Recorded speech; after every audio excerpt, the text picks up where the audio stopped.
The clock has started on the first 100 days of President Biden's new term as he faces and then tackles multiple economic challenges that directly tie to your money and investments. Pushing for a nearly $2 trillion stimulus package, raising taxes, and regulating big tech and social media. So where should he aim his congressional ammo first? To Forbes media chairman and former Republican presidential candidate Steve Forbes and former chairman of the Council of Economic Advisors under President Obama, Austin Goolsbee. Great to have you both. Steve, let's start and zero in on stimulus first. Go big or go with a narrower version in the hopes that it'll pass in Congress? Go with a narrow version. Remember, spending has to be financed by printing money, which is not good. Raising taxes will hurt the economy, not help it. So in this case, small is better. Focus on small businesses. Do those $2,000 stimulus checks. I know they don't do much stimulus, but get it out there and drop the rest. Okay, but $1.9 trillion, is that a skinny version in your opinion? $1.9 trillion, they could lop $1 trillion off and do a lot of good. Remember, we don't want the Fed inadvertently printing too much money and setting off inflation.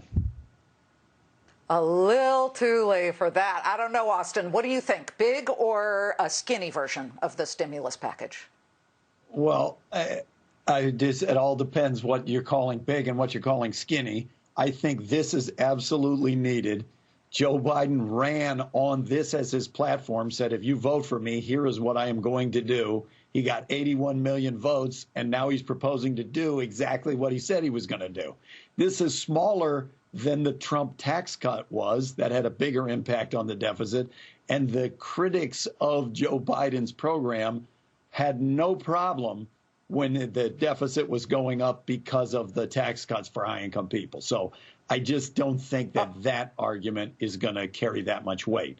Now, I don't think you should call it stimulus because I think this is disaster relief. Disaster relief. Well, we are in a war of sorts, and I know, Steve, you've covered that as well, using that terminology. Let me just, before we get to taxes, I do just want to ask about one thing. New York Governor Andrew Cuomo is threatening to sue the Biden administration if it does not deliver $15 billion for the state of New York in coronavirus relief for the actual state. Steve, is that part of the part that you believe could be lopped off? You are a New York resident. Actually, I live in New Jersey, but obviously we have ties to New York. New Jersey, yes. New Jersey needs aid too, they say. The answer is no. We have one thing to cover actual costs of the COVID crisis, but this is a disguised way of financing fiscal mismanagement in New York. New York, as you know, has a lesser population than Florida, but a budget twice the size of Florida. That tells you all you need to know about the management of New York's finances. They're driving people away, and now the governor's proposing higher taxes again. They are like bleeding patients in the days of old. Doctors used to bleed the patients. Patient didn't get better. They bled the patients even more. That's what Governor Cuomo is doing in New York right now. Austin, where do you stand on that? I decided a long time ago. Overspent, but go ahead.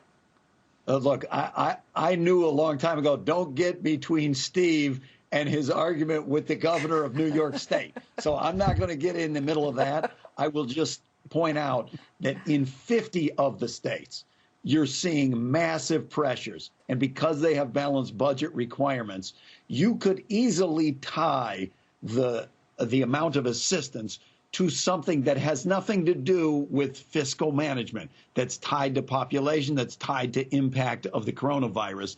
But if you do not give something, you're going to see 1 million, 2 million workers, state and local workers, be laid off in the 50 states. It's not going to be exclusively in blue states. Okay. That's one of the big speed bumps that we have to be careful of.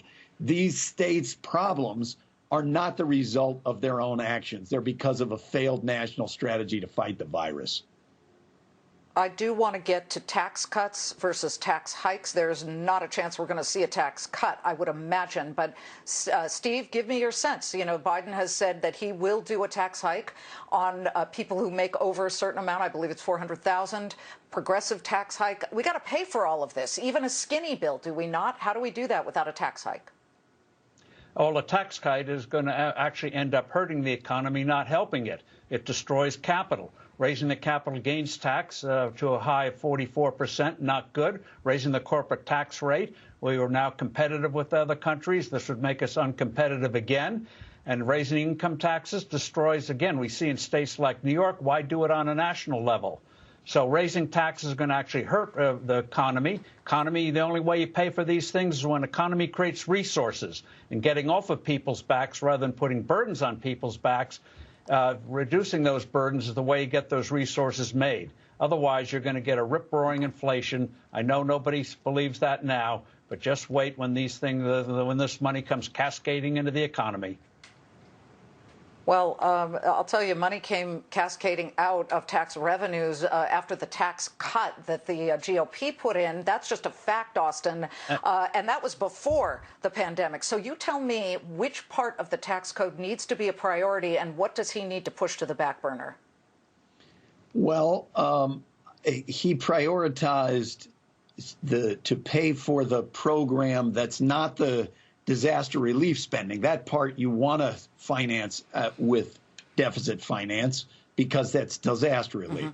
For the broader program, he wants to finance it, as he said throughout the campaign, by raising taxes on high-income people and the largest corporations.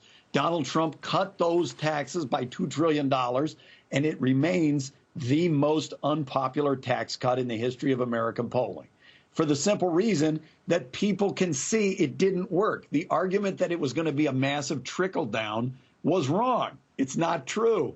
And in polling, there's widespread majorities of people who say that we should change the system so that billionaires like Donald Trump himself do not pay $750 of taxes. And so they should absolutely begin with that. You guys are great to face off against. Thank you so much. Steve got the first word. Austin gets the last. Good to have you both. I know it's quick. We move fast here in the final hour of Trade. Thank you both so much.